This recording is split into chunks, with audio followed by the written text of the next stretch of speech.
Je vous pose la question suivante. Pourquoi nous faisons la prière? Pourquoi vous faites la prière et nous avons 5 prières par jour? Pourquoi? Parce que Dieu l'a prescrit? Là est le problème. Dieu ne prescrit jamais rien pour rien, n'est-ce pas? Quel est le statut, quel est le rôle que Dieu a donné à la prière dans le Coran?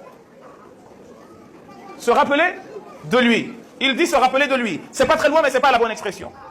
Au début de Sourate Taha, Dieu dit la chose qui suit. Il dit à Moussa alayhi salam, wa akhimi salata li dhikri.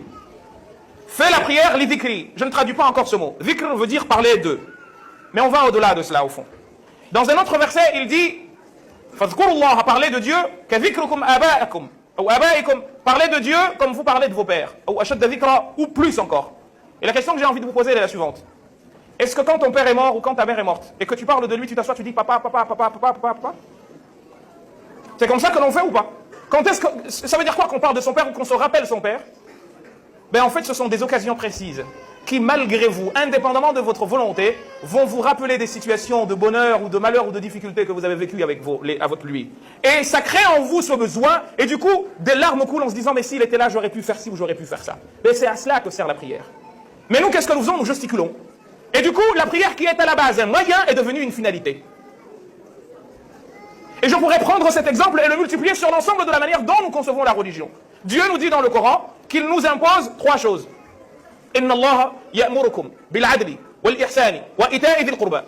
Suivez-moi bien. Hein? Dieu vous enjoint de faire quoi? L'équité. Wal ihsan, faire le bien, on va définir. Wa ita'i dhil qurba, et donner aux proches. Et ensuite, il nous en interdit combien? 3. Et vous allez voir que l'ensemble de la religion repose sur cette injonction et cette interdiction. Wa yanhaakum, et il vous interdit. An al-fahsha'i, de quoi? Il vous déconseille quoi? La turpitude, la perversion. Wal munkari, ce qui est blâmable. Wal baghi, et l'injustice. Ya jama'at al-khayr.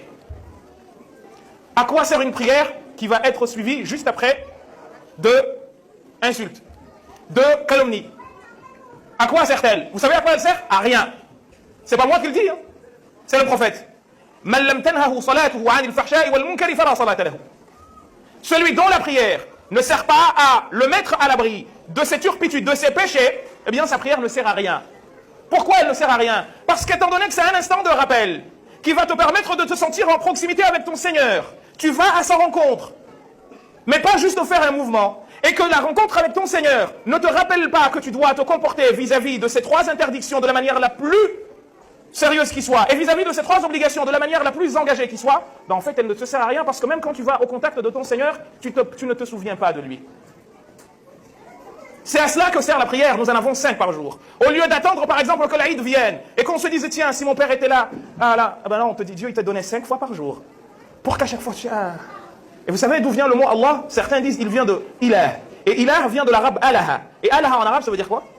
Ça veut dire en fait qu'on est on est persécuté par exemple, ou on a peur, et qu'est-ce qu'on fait? On trouve refuge auprès de la personne en laquelle on a le plus confiance. On dit alahatin naqatu ila ummiha. Le dromadaire ou le petit chameau, il va à la rencontre de qui? Il va se trouver refuge auprès de sa maman. Mais c'est de là que vient le mot ilah. D'où viendrait Allah?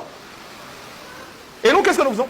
On va, non pas parce qu'on a conscience de cela, mais juste parce qu'on nous a dit il faut prier 5 fois par jour, et on va, on gesticule et on s'en va. Salam alaikum. Et on se dit, ah bah toi je suis débarrassé. Mais tu es débarrassé de rien du tout parce que tu as juste gesticulé. Donc aujourd'hui, qu'est-ce qui se passe? Nous avons un islam de forme et pas un islam de fond. Et vous prenez le jeûne, vous avez la même chose. Le jeûne, on en fait à une fin, alors que c'est un moyen. Kutiba alaykum as-siyamu kama kutiba ala alladhina min qablikum la'allakum tattaqun. La finalité du jeûne, c'est quoi? C'est que vous accédiez à la piété. Et la piété, c'est quoi? Eh bien, c'est justement d'être dans cette relation de confiance où tu t'abandonnes au Seigneur. Mais tu ne le fais pas. Pour cette raison, on t'a dit quoi? Le prophète, quand il a défini le jeûne, il a dit quoi? As-sawmu junnah. Le jeûne, c'est quoi? Junnah. C'est une sécurité, en fait. Jannah en arabe veut dire couvrir. Ce qui est caché. Le djinn est appelé djinn parce qu'on ne le voit pas. Et le jannah est appelé jannah parce qu'il n'est pas visible. Donc, as-sawmu junnah. C'est une couverture. Pourquoi? Parce que tu es sous la couverture de la miséricorde de ton Seigneur. Donc, il te dit quoi? Fa in sha'tamaka ahadun. Si quelqu'un te cherche des noises, ou harabaka, ou cherche à se battre avec toi, faqul lahu inni sa'imun inni sa'im. Pourquoi? Parce que j'ai compris. Pourquoi me disputer avec toi alors que j'ai compris? Moi, je suis déjà je suis sous la couverture de Dieu. Qu'est-ce que j'ai à me prendre la tête avec quelqu'un? Est-ce que vous comprenez? Mais qu'est-ce que nous faisons? Je me rappelle l'histoire d'un monsieur, un oncle, Allah arhamhu, qui s'est disputé avec une voisine une fois pendant le mois de Ramadan. Et il sentait qu'il était comprimé, il ne pouvait pas réagir. Il avait une noix de coco à côté, il l'a prise, il l'a cassée, il a bu l'eau, il a dit maintenant viens. Maintenant je suis plus en jeûne. Voilà, maintenant je peux te fighter, comme on dit. Parce qu'encore une fois, il n'a pas compris à quoi ça sert.